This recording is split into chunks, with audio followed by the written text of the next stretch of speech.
Section 2.4 is about exact equations.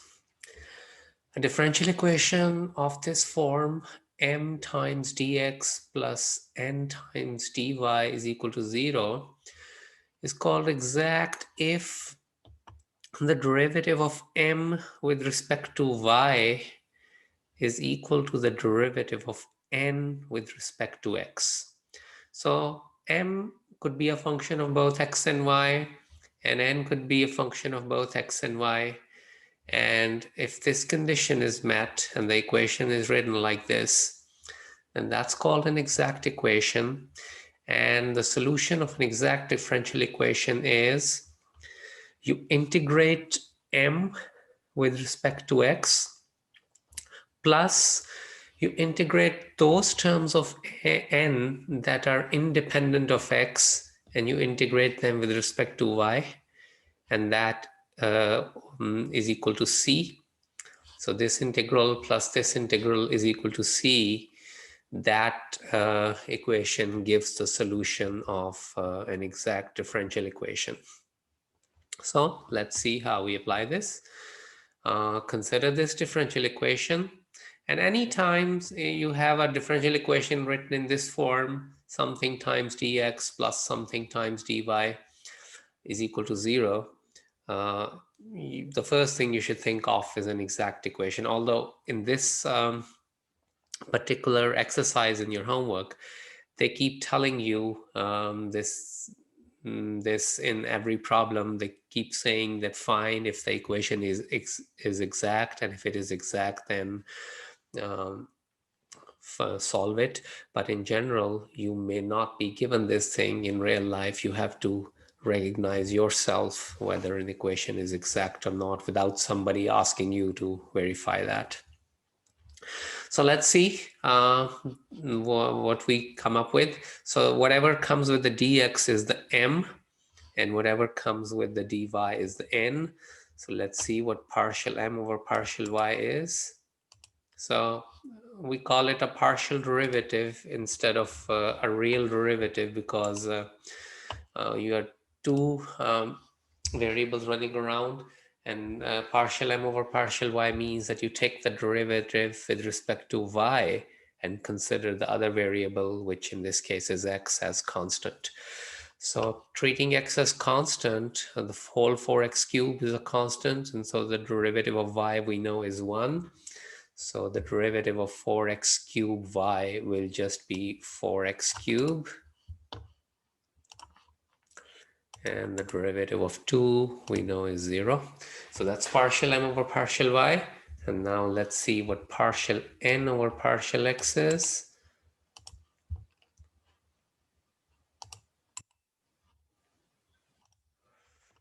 Which means, so take the derivative of this expression with respect to x, and here we know that it's 4x cubed. Derivative of x4 is 4x cubed. Derivative of 5 is 0. And so the two are equal. So we do have this is equal to this, therefore exact. And then we know the solution is you integrate m with respect to x. So you will have the integral of this expression with respect to x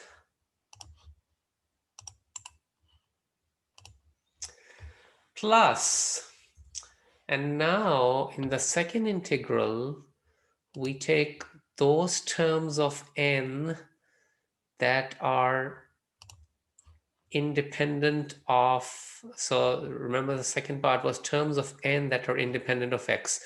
So you have to take those terms of x4 minus 5 that are independent of x. So x4 is not independent of x. Independent of x you can think of as not containing x. So the x4 of course contains the x, but this negative 5 term does not contain the x, so we'll only write the negative 5. dy. is equal to c. Okay, so the integral of 4x cubed y with respect to x, so y is just a constant, and the integral of 4x cubed is 4x4 over 4. So now if we go to the draw mode,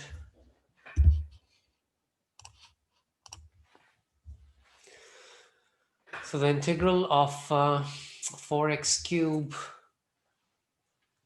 is 4x4 over 4.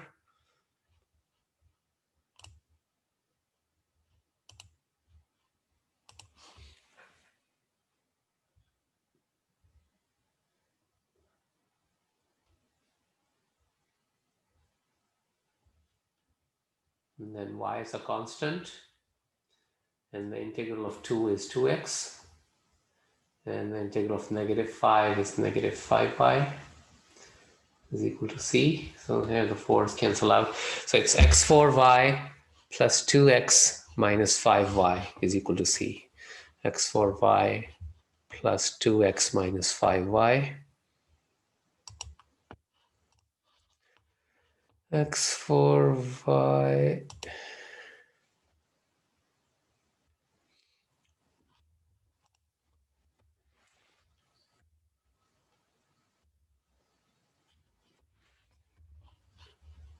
x4y plus 2x minus 5y is equal to c.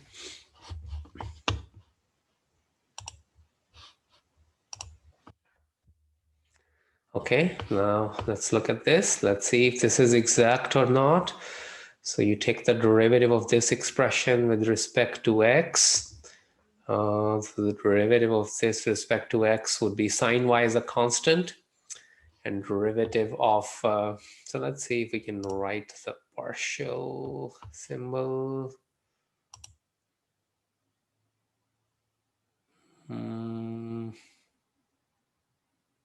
Okay, I do see the partial symbol here. Okay, so let's say first it's the equation. All right, so where is the fraction? So let's see.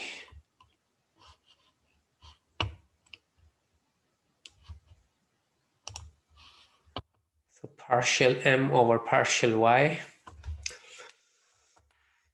Okay, so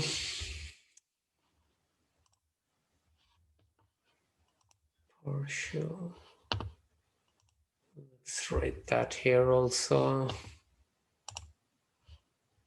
Okay. So partial m over partial y.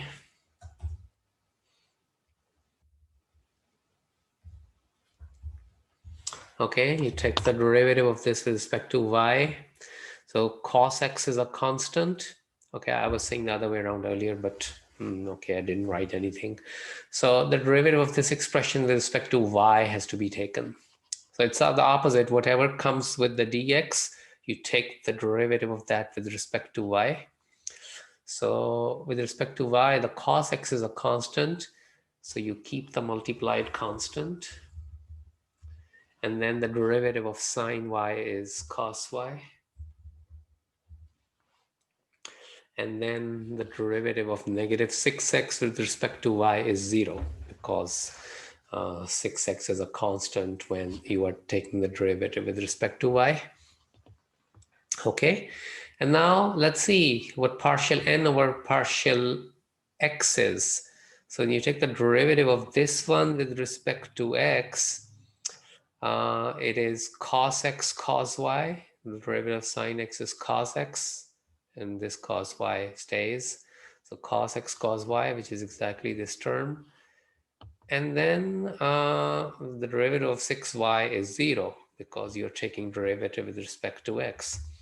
So we can say that this is the same as partial n over partial x.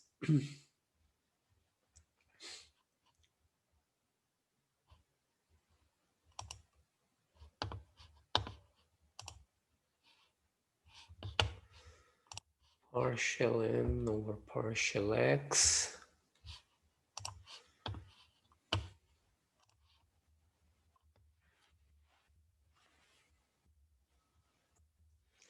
So this is exact, and if it's exact, then we know that the solution is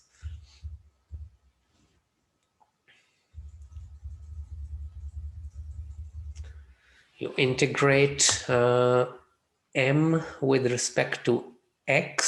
So you integrate this with respect to x. So sine y is a constant. So that constant just stays. And then the integral of cos x is sine x. And then the integral of negative 6x is negative 6x squared by 2. So negative 3x squared.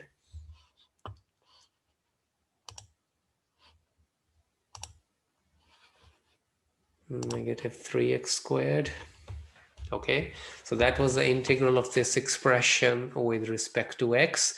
And then here, you have to take those terms, the integral of those terms which are independent of x. Now, the sine x cos y term is not independent of x because it just contains this x, but the 6y is the term that is independent of x. And so you integrate the 6y with respect to y. So that integral is 6y squared by 2, which is plus 3y squared.